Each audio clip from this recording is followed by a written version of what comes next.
dando continuidade à revelação geral, ela é aquele jeito de Deus se manifestar, e geralmente isso acontece até em matéria de concílio, como Deus se revela.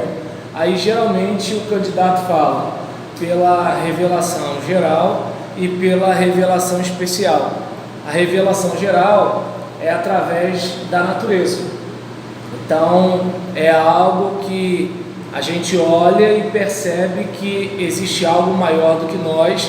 Há um mundo inteligível que pressupõe uma mente inteligente por trás dele. Aquela ideia de assim, será que isso tudo surgiu do acaso? Isso tudo surgiu do nada? Vou pegar uma coisa simples. Se alguém dissesse para você que essa caneta Bic, agora está na moda falar de Bic por causa do Bolsonaro, né? Se essa caneta Bic, ela não surgiu do nada, fala para qualquer pessoa assim, ó, surgiu. Um dia, né, na história do planeta, na história do universo, surgiu isso aqui. Ninguém vai acreditar em você. Aí eu pergunto, como é que pode o cérebro, com a capacidade de ir no futuro e no passado, o cérebro com imaginação e memória, a capacidade que a gente tem pelo labirinto de se equilibrar. Quem tem labirintite sabe a falta que faz o labirinto funcionar direito, não é mesmo? Então é uma coisa boba, muito boba, que só quem tem labirintite sabe dar valor. Que assim, você está ali, você está andando, aquele negocinho de nada, pequenininho, faz você se equilibrar. Aí você pensa a questão dos olhos, que de acordo com a claridade ou da escuridão, você abre e fecha a íris involuntariamente. Não é você que controla um negócio desse. Então a capacidade humana de criar, de construir, né, de empreender. Então o mundo cultural então é um negócio fenomenal, porque você vê um oficial da Marinha e você não confunde o cara com aquele camarada que está com aquela roupa que parece de militar, mas é de instrumentista de folia de reis. Ou seja, é tudo roupa, assim, é um negócio que o nego criou, mas uma passa uma mensagem, a outra passa uma outra mensagem. E assim, você vê a capacidade humana de criar as armas, a capacidade humana, né, de estar lá em cima no céu voando, de ir além da atmosfera, de ir lá para o fundo do mar. Então você olha para tudo isso, gente, é um negócio incrível. E então a revelação geral, ela é um modo de dizer, olha, tem algo maior do que você, e a gente na Bíblia entende que é o Deus pessoal, que não é uma energia, é alguém que pensa, é alguém que tem um propósito, aquilo que alguns chamam de teleologia. Não confundir com teologia. Teleologia tem a ver com finalidade. E aí a gente falou da revelação geral no outro vídeo, mas como deu aquele trauma, né, então só dando uma recapitulada. E agora a gente vai falar sobre a revelação especial. Então a gente observa que a revelação especial, ela já seria o modo como Deus se faz conhecido com clareza a fim de salvar a gente. Então a gente observa em João capítulo 1, versículo 1 e versículo 14, lembra? No princípio era o verbo estava com Deus e o verbo era Deus. Antes ele era a palavra, antes ele era o discurso, antes ele era uma mensagem, depois ele se tornou uma pessoa na nossa vida. Primeiro ele era aquele que esmagaria a cabeça da serpente, ou como disse Moisés, um profeta que vai ser semelhante a mim, ou então o príncipe da paz, sei lá, cada época foi dito algo dele, e em Mateus e nas epístolas é dito, olha, para que se cumprisse as escrituras. Então aquele que um dia foi discurso, agora ele encarna, ele se manifesta na humanidade, ele se mistura com a gente. É interessante que a gente não quer se misturar, né? E Deus se misturou com a gente. E aí algo para a gente pensar. Em relação à questão de as escrituras sagradas serem o registro das palavras de Deus às suas criaturas, a gente observa que os leitores originais, os escritores que se comunicaram com a sua geração, ainda assim eles não retiram de nós o privilégio de aplicar os ensinos à nossa realidade. A gente vai observar no texto sagrado que Moisés não está se dirigindo ao Fernando, Moisés não está se dirigindo à Rita, só que o Deus que inspira o escritor sagrado é o Deus que antes da fundação do mundo sabia quem era a Rita. Entende como é que é o negócio? Então a gente tem um material que não foi preparado diretamente para nós, entretanto ele foi preparado por Deus para nós. Os autores pensavam nos seus leitores originais, entretanto Deus pensava em toda a sua criação, tanto que até hoje lemos este livro e coisas em nossa vida começam a mudar, nós fazemos algumas reflexões, né, e assim por diante. E aí a diferença, né, da revelação geral para a revelação especial é que no caso da revelação geral é uma comunicação mediada, né? E no caso das escrituras é uma comunicação imediata, enquanto na comunicação da revelação geral a gente está vendo algo e a gente pressupõe o que? Existe alguém maior.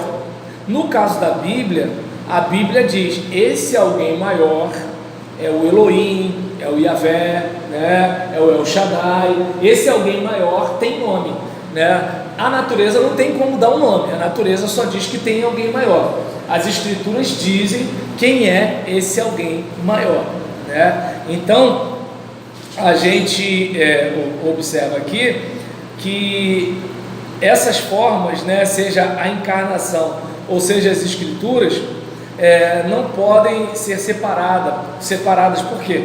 Porque Cristo é conhecido através das escrituras. Porque qual é o Jesus em que cremos? Nós cremos no Jesus revelado nas escrituras, não é o Jesus da imaginação do pessoal aí, porque cada um imagina um Jesus de um jeito. Às vezes até na igreja mesmo tem um pessoal que fala de um Jesus que é um Jesus meio bobão, entendeu? Que a gente pinta e borda e tal, faz e acontece porque ele nos entende, uns negócios mais ou menos assim.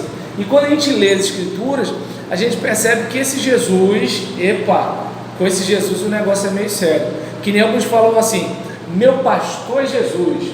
E aí eu costumo dizer, se Jesus fosse seu pastor, você seguiria as orientações dele. A gente é pastoreado por quem influencia a gente. Então, no caso, eu sou chamado de pastor, mas eu só sou pastor de fato daqueles que atendem a minha orientação, não daqueles que me chamam de pastor. Porque, por exemplo, gente que não é da igreja, gente que não é da minha igreja, ou gente que é da minha igreja, mas não me reconhece como nada. Ou seja, quem é pastoreado por mim é quem olha para mim como ele é o meu pastor, e eu vou pedir as orientações dele, eu vou pedir que ele ore por mim, eu quero estar perto dele, eu quero caminhar com ele, eu quero aprender com ele. Entende? Então, assim, quando o salmista fala, o Senhor é meu pastor, ele não está usando essa linguagem corriqueira que a gente usa para chamar os outros pastor. Ele está querendo dizer o seguinte, olha, Deus é quem me guia. Posso dar um exemplo, pastor? Claro. Está planejando uma reunião agora, não, nosso pastor, estou falando para frente da nossa igreja, mas eu assumo. Não, tranquilo. Não, é questão disso não. É questão do seguinte, ó, pastor. Se um dia a sua irmã assistir o vídeo, ela vai saber que o Fernando falou dela. Reunião quarta-feira para isso, motivo específico. Uma situação diferente aí, o cara, tô sabendo que o fulano vai disparar a situação lá. Eu falei, irmão, que isso? Chamou o fulano e o fulano, desculpa a expressão, de puxa-saco, chamou o outro de, queridinho do pastor. Não, isso aí ninguém vai falar, o crente não vai falar um negócio desse. Quando eu digo para o senhor, o homem, com essa situação desse rapaz aí, eu não sei quem é. primeira coisa que eu vou falar para o pastor, não sou marcado, não sou for dizer não, determine só um assunto específico, porque nós estamos em cima da hora. Vamos mudar domingo. Para evitar o. Então é o seguinte, ó. Telefone sem fio. Marca a ponta semana, outra reunião, assuntos variados, que é para evitar isso tudo. Eu não sei quem é esse cara. Você vê, dentro da igreja tem um pensamento desse. Vai espalhar. Não, vai espalhar o quê? Vai espalhar o quê? O que tem ali? Alguém inimigo de alguém? Mas aí eu não sei se vocês lembram na semana passada. Não, será que a liderança, a qual ele quer se referir ao que ele vai falar, tem alguma coisa? Então, aí eu não sei. Revelada dessa, vou falar? Então, aí eu não sei se dá para vocês perceberem que assim, quando a gente falou na semana passada sobre os valores do mundo, muita gente tem aquela ideia de que assim, o mundo entra na igreja se o jovem botar o piercing, o mundo entra na igreja se os garotos começarem a ouvir J Quest, né? Só que é o seguinte, o mundo entra na igreja quando a gente pega a competitividade predatória. O mundo entra na igreja quando a gente mente como se fosse a coisa mais natural do mundo. O mundo entra na igreja, né, quando a gente odeia e acha a coisa mais normal do mundo. O mundo entra na igreja quando a gente boicota o trabalho dos outros dentro da igreja, que a gente, olha o tamanho da burrice, que a gente é membro, entende como é que é o negócio? Então, é importante a gente observar, trazendo para o contexto que a gente começou aqui a falar sobre o fato de ser pastor ou não ser pastor, que eu nem entendi direito porque a gente entrou nesse assunto, mas tudo bem. E aí, nesse caso, em relação à questão de o indivíduo, ele às vezes ele vai olhar para o seu pastor, não como seu pastor, mas ele vai olhar como o meio de comunicação pinta pastor. Entende? Ou seja, se pastor é malandro, se pastor é preguiçoso, se pastor é vagabundo, se pastor, tá entendendo? Ele papa as irmãzinhas da igreja, se pastor é não sei o que, se pastor não sei o que lá, isso entra na cabeça dele, como quem escuta lá de fora, né? E aí, eu vou dar dízimo, eu vou ajudar, eu vou escutar. Ele está falando bonito lá na frente, mas não é bem assim. Por quê? Porque os valores lá de fora já entraram na cabeça dele e ele não pensa mais, ou nunca pensou, como um leitor do Novo Testamento. Entende? Então o que acontece? É importante a gente observar que assim, o Jesus que a gente tem como Senhor e Salvador não é o Jesus da imaginação das pessoas. O Jesus que a gente tem é o Jesus das Escrituras. É aquele Jesus que o pessoal fala assim: meu pastor é Jesus. É o Jesus que fala assim: vocês estão aqui por causa do pão que eu dou para vocês. Vocês deviam estar aqui por causa do pão que dura para sempre, não por causa do pão que perece. Ou seja, vocês estão vindo para cá para o culto porque vocês querem as bênçãos, porque vocês querem ganhar um monte de coisa, vocês querem ter isso, vocês querem ter aquilo, vocês não me querem. E aí o pessoal fica chateado, como os crentes de hoje, né, quando não gosta de ouvir o sermão, e faz o quê? Levanta e vai embora, né? E aí o que acontece? Jesus chega e fala o quê? Se é a gente finge que não está vendo a pessoa ir embora e continua pregando. Jesus ainda fala assim: e você não quer ir embora também não? Aí eu pergunto, quem diz? Jesus que é o meu pastor. Na boa, se tivesse um pastor como Jesus, ou tinha saído da igreja, ou tinha feito alguma reunião secreta para tirar Jesus da igreja, porque Jesus não agradava o pessoal, entendeu? O pastor hoje não, o pastor hoje ele já fala um pouco cheio de dedo, porque senão vai perder membro. Aí perdeu, por exemplo, perdeu o Jefferson, aí perdeu de repente um membro da diretoria, tá entendendo? Aí tem toda uma burocracia, cartório para conseguir outro líder, e aí vai, ata, eleição, olha o tumulto que dá porque ele saiu. Mas só que quando ele sai a esposa que trabalhava com não sei o que, sai a filha que trabalhava com não sei o que, sai a neta que trabalhava com não sei o que, e aí acontece, tem os amigos dele que vão achar que o pastor foi injusto.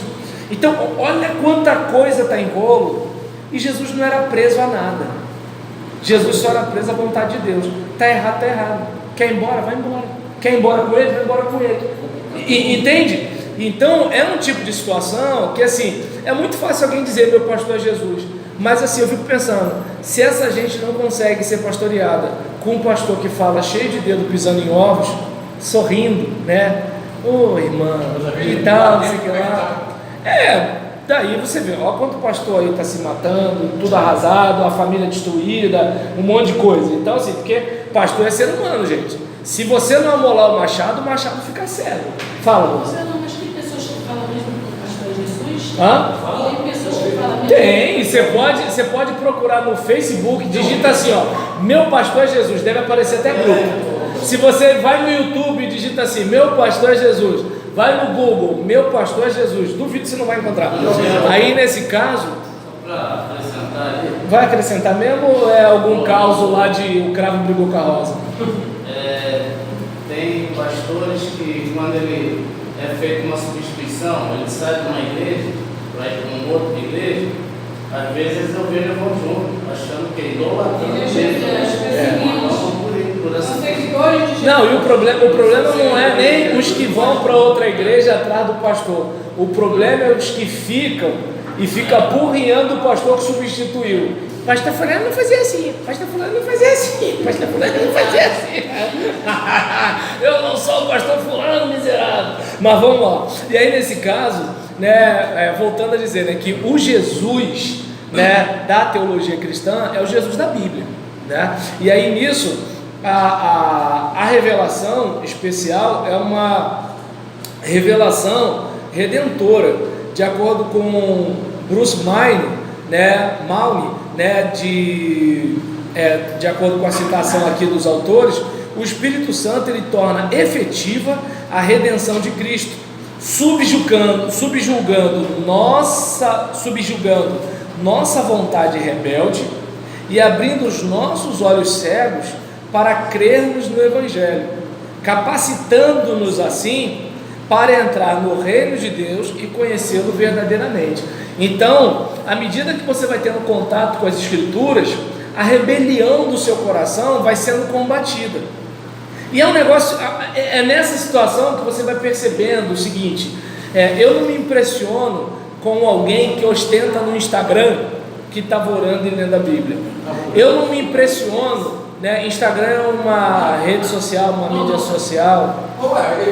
Não, é porque ele não tem contato com as pessoas. Não, mas o senhor diz assim, porque às vezes ele quer se aparecer, porque está ligando a ser isso? Não, eu não estou nem dizendo que a pessoa quer se aparecer, não. Estou dizendo que eu não me impressiono. Às vezes a pessoa não está querendo se aparecer, né? Ela está querendo registrar, né? Hoje em dia o pessoal registra tudo, né? Eu até botei outro dia na foto do meu perfil no Facebook um monte de fatura. Eu botei assim, quanta gente recebe mais carta do que eu, né? Aí nesse caso... Tá dando para entender? Então, assim, eu não estou no coração de ninguém, né? O que eu posso dizer é que eu não me impressiono, né? Por quê? Porque eu entendo que a verdadeira espiritualidade é aquela que brota no relacionamento diário. Então, se você realmente está andando com Deus, você vai ser mais humilde. Se você está andando com Deus, você vai se colocar no lugar do próximo. Se você está andando com Deus, você vai pensar na salvação das pessoas. Está dando para entender? Se você está andando com Deus, você pode até não ir com a cara do seu pastor, mas você sabe que prejudicar o seu pastor é prejudicar a sua igreja. E não vale a pena, né, prejudicar a sua igreja porque você tem uma certa diferença com o seu pastor, né? Não, porque eu não gosto porque ele usa cavanhaque, né? Tem gente que tem disso, né? Então, diante dessas situações, o que acontece? Quando você vai andando com Deus, a sua prioridade é diferente e você consegue identificar: esse sentimento aqui não vem do Senhor, esse pensamento aqui não vem do Senhor, essa oração aqui não é de alguém que tem um coração regenerado. Por quê? Porque ele vai sempre filtrando as coisas à luz da Bíblia. Por exemplo, o cristão que ele está sempre se orientando pela palavra, ele não precisa necessariamente ser proibido de ver um filme, ser proibido de ouvir uma música, ser proibido de ir ao cinema. Por quê? Quando ele vê um filme, ele olha para aquilo ali e fala assim, aqui de repente até incomoda muito, até incomoda. Por exemplo, eu assisto filme de ação, mas aí às vezes você percebe o seguinte: não, peraí, esse cara ele não está necessariamente matando, né? Assim, virou um besterol isso aqui. Entende? Porque não é questão de legítima defesa e tal, é mais um negócio assim, de matar por matar, né? Ou então você vai assistir um filme, né? E a cada minuto tem uma cena de sexo. Aí tu fala assim, não, o cara não quer me passar um filme, não quer me passar uma trama. Então eu não preciso do meu pastor falar assim, ó, não pode ver isso. Eu mesmo olho para uma situação e falo assim, pô, tá fugindo do propósito, né? Assim, não tá me acrescentando. Ou então eu entro no Twitter e aí eu vejo, né, que o André, ele segue um Twitter que apresenta os negócios que não tem a ver comigo. O que eu faço? Eu clico lá, silenciar tal negócio. Deu para entender? Ou seja, eu continuo seguindo o André é meu amigo, só que o André tem uma preferência de um negócio que eu não quero ter preferência. Por quê? Não é porque minha religião me proíbe, é porque eu não quero me deixar influenciar por aquilo. Entende? Ou seja, nisso que você vai tendo contato com as escrituras, você vai percebendo isso. Só que é claro, o próprio apóstolo fala o quê? Por causa daqueles que são mais débeis, tem coisa que você não vai poder fazer na frente do seu irmão. Tá dando para entender? Porque o teu irmão, ele tá naquela mentalidade assim, o pastor disse que não pode, o pastor disse que pode. Então, como ele está naquela de pode, não pode, você tem uma liberdade em Cristo para fazer uma avaliação. Porque a questão não é se a música é evangélica ou não é evangélica, a questão é a mensagem dessa música. Entende? Por exemplo, vou pegar uma música que meu pai vivia fazendo a gente cantar para minha mãe no Dia das Mães, e todo ano minha mãe chorava. Ela é a dona de tudo, é a rainha do lar. Aí você, por exemplo, no refrão fala: eu me lembro o chinelo na mão, o avental todo sujo de ovo. Se eu pudesse, eu queria outra vez, mamãe, começar tudo de novo. Quando eu era criança, eu não entendia a racionalidade disso. Como é que o cara quer voltar para ser criança e tomar chinelada? Mas hoje, sem a minha mãe, eu gostaria de voltar no tempo. Aí eu pergunto, é uma música secular, onde está o pecado dessa música? Entende como é que é o negócio? A questão não é se a música é secular ou não. Agora, às vezes você pode escutar uma música evangélica. Vou pegar uma coisa que assim, quem gosta, por favor, peço desculpas. Eu gosto muito, né, de ouvir Novo Som, porque me lembra que eu tinha 20 anos de idade, né? Novo Som, é um negócio lá de trás. Aí nesse caso, há 20 anos atrás, né, eu era jovem. Você não era jovem mais, né, 20 anos atrás. Então, os jovens há 20 anos atrás gostavam de escutar. Aí nessa situação, estou sendo sincero. E aí em relação a isso, por exemplo, tem uma música deles que eu gosto, gente, eu acho a música linda.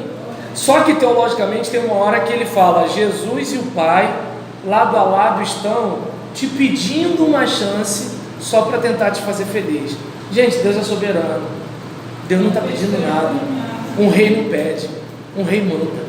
O desesperado, necessitado de salvação sou eu. Não é Jesus, que é um pobre coitado, me pedindo uma oportunidade.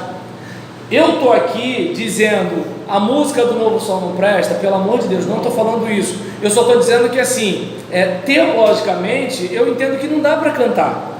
Entende? Eu posso até cantar em casa.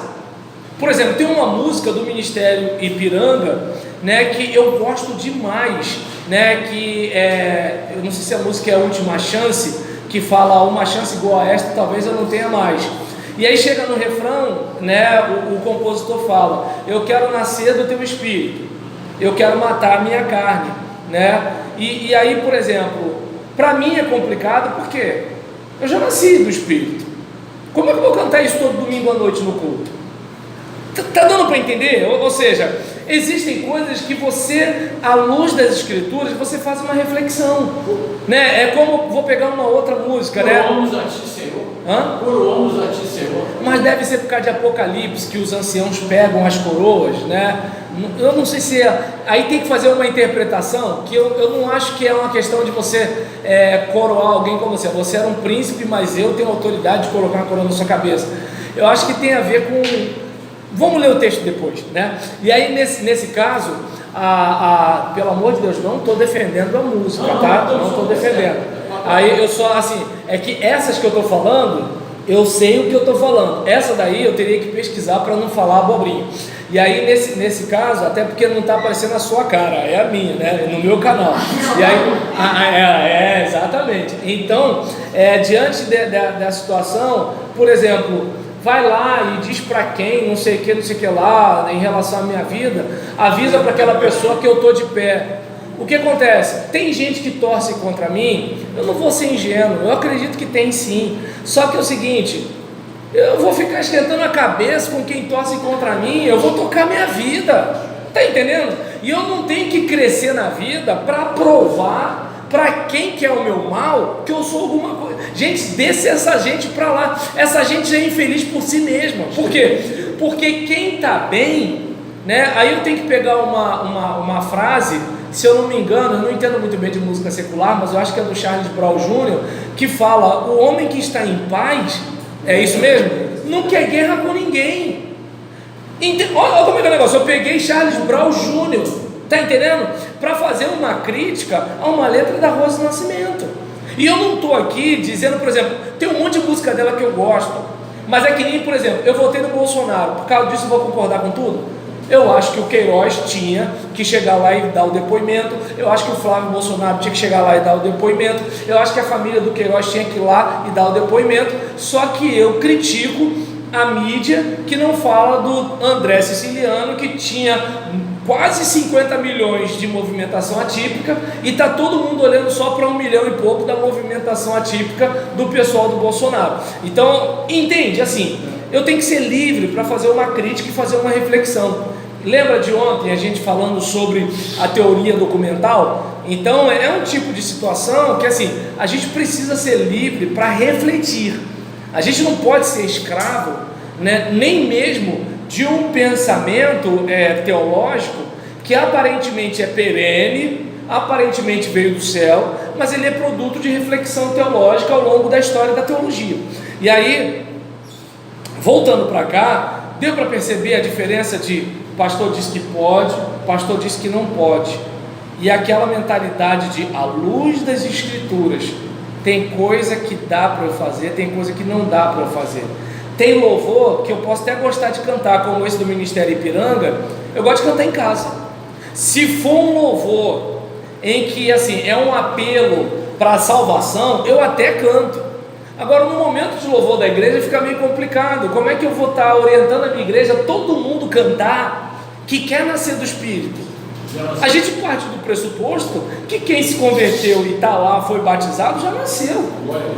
Tá dando para entender o raciocínio? Então, tem uma música também que fala: quem me viu no anonimato vai me ver, acho que é brilhar, sucesso. Tá dando para entender? Ou seja, eu até acredito, como aconteceu, né, com os irmãos de José, que essas coisas acontecem. Só que daí a gente alimentar isso no coração do pessoal, sabe por quê? Porque corre o risco de que de alguém que prejudica você nunca ficar numa situação inferior a você, e você ficar naquela esperança de que um dia ele vai pagar por tudo que ele fez contra você, e você não vê essa pessoa pagar, e você, em vez de querer viver sua vida, você começa a torcer para a pessoa cair. E aí o que acontece? Aí a gente já vai para a oração contrária, e eu sou do raciocínio que a oração contrária quem escuta é o diabo, não é Deus, né? Então, e aí, por exemplo, a importância da gente ter essa ideia, né, de que, assim, eu não vou ficar nessa tônica, né, de que quem me viu passar na prova e não me ajudou, quando me vir na bênção vai me arrepender e vai estar na plateia, eu vou estar no palco. Por exemplo, eu não tenho dificuldade com essa música no aspecto afetivo, porque minha falecida mãe gostava muito dela. Então, quando eu escuto a música, eu lembro da minha mãe. É que nem se eu escutar Fernando Mendes, eu lembro da minha mãe. Se eu escutar Benito de Paula, eu lembro da minha mãe. Mas não é uma questão do tipo, eu concordo com a teologia dessa música. Tá dando para entender o raciocínio? Entende? Então, assim, isso, eu não estou aqui, espero que vocês entendam, eu não estou aqui dizendo que vocês têm que cantar, eu não estou aqui dizendo, olha, a gente não deve escutar esses cantores, eu só estou dizendo que todos nós somos passíveis de falhas, de erros teológicos. Nós, por exemplo, quando nós pregamos, lembra que eu falei que eu estava pregando na minha igreja sobre os 10 leprosos e falei que 2 voltaram para agradecer. Aí uma irmãzinha muito sem jeito no final do culto falou assim: pastor, foi um só. Entende, gente? Ou seja, por isso que precisamos criticar, porque nós vivemos num sistema falho. Ou seja, eu votei no Bolsonaro, mas Bolsonaro não é perfeito. Eu votei no Bolsonaro, mas discordo do filho do Mourão sair de 12 mil para 30 e tantos mil reais assim, da noite para o dia. Ué, gente, é meu direito discordar. Entende? Não é porque eu sou evangélico que tudo que os evangélicos fazem está certo. Não é porque eu sou evangélico que nada que as testemunhas de Jeová, nada que os católicos, nada que os candomblecistas fazem está errado.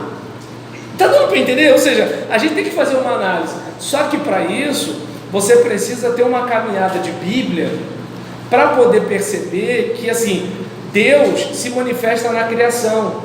E não vamos esquecer que o kardecista, como criatura de Deus, ele também é passível de alguma coisa de Deus para abençoar a nossa vida. O nosso professor de matemática ateu, ele de alguma forma é um instrumento de Deus para ensinar a gente a aprender a fazer alguns cálculos e passar um concurso e dar uma vida melhor para os nossos familiares. Entende como é que assim, olha em quanta coisa Deus está. Lá na frente a teologia sistemática até fala sobre a imanência de Deus. Olha em quantas coisas Deus está, e a gente às vezes acha que Deus só está no nosso culto. E o problema é que às vezes naquele culto de oração, quando um pede oração pelo irmão fulano, contando os podres do irmão fulano, se bobear, o diabo está ali também. Mas aí é outro assunto. Fala, Rosa.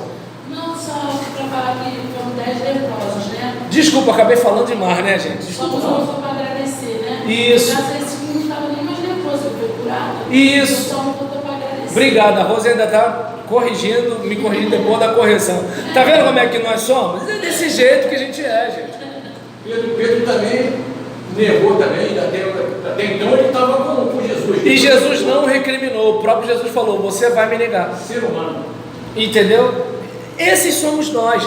E quando a gente tem consciência disso, a gente tem mais humildade na elaboração teológica, a gente tem mais humildade na pregação, a gente tem mais humildade na hora de compor um cântico, entendeu? Porque é o seguinte, Deus te deu, amém. Só que é o seguinte, vamos pensar em Deus como uma água limpa e você como um cano de ferro, que pode estar com ferrugem, e a água limpa vai sair com resíduos de quem você é. Que nem alguns falam assim: Senhor, que o pregador não fale nada dele mesmo. Gente, não tem como. Não tem como. Está entendendo? Por exemplo, Fernando é mais velho do que eu sou mais preto que o Fernando. Isso já influencia na nossa compreensão da realidade. O Fernando não passou por algumas questões de racismo que eu passei. Eu não tenho algumas experiências de vida que o Fernando tem. O Fernando tem filho adulto, meu filho é um bebê. O Fernando já passou por coisas que eu passei e eu nunca passei por coisas que o Fernando passou. E isso vai influenciar na minha leitura bíblica e na dele. Entende? Em compensação, em relação ao ministério, eu conheço uma parte do